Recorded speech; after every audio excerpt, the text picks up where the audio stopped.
Hello guys, in this video we're going to be decorating a first birthday cake, and can we just appreciate my consistency? I haven't disappeared all week. Where's my cookie? Where's my medal? But anyway, I am super excited to show you this cake. It's absolutely gorgeous. But before we get into that, this is a 7-inch vanilla sponge with my vanilla mock Swiss meringue buttercream, a raspberry compote in between each layer, and I always pipe a buttercream dam, otherwise your filling is just going to be leaking all over the gaff.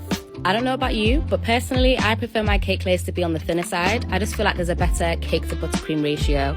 And it's really pretty when you cut into it when there's loads of layers, but that's neither here nor there. I trimmed the sides of my cake because I did leave them in the oven a little bit longer than I should have. They weren't burnt. It wasn't burnt. Just a bit crispy. But anyway, this crumb coat caused me trouble.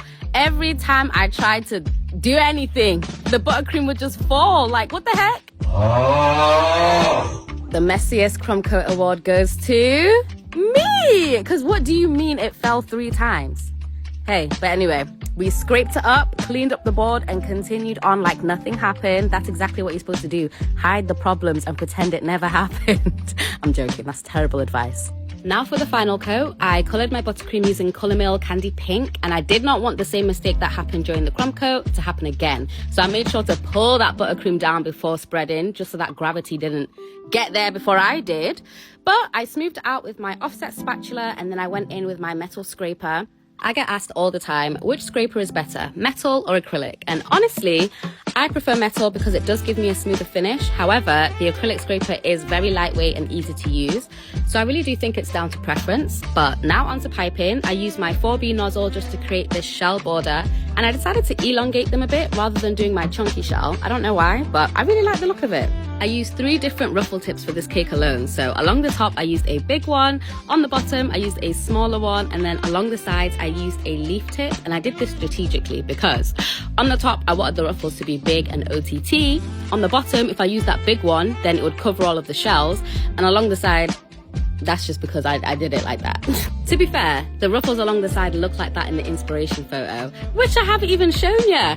This is the inspiration photo.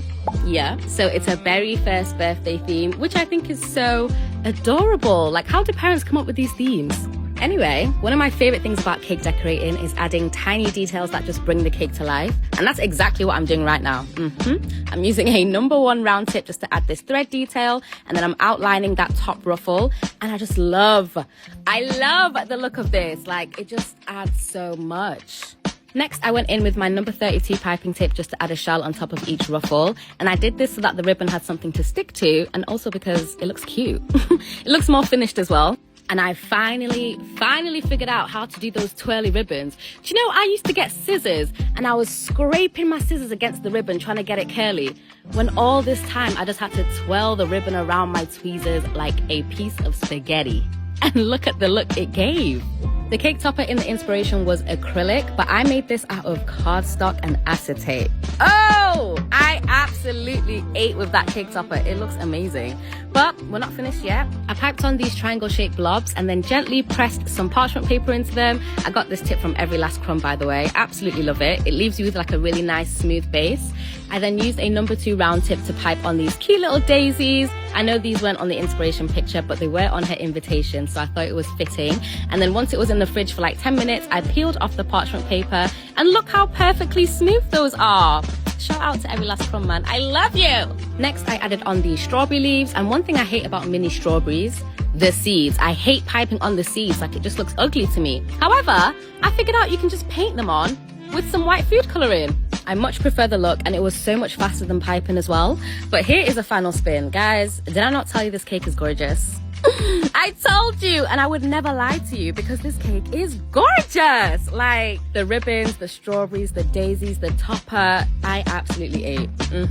My customer loved her cake. I'm sure she'll be back for her daughter's 1.5 birthday. But here is a night mode. I literally have no words, and I'm so excited to try this ribbon technique on more of my cakes.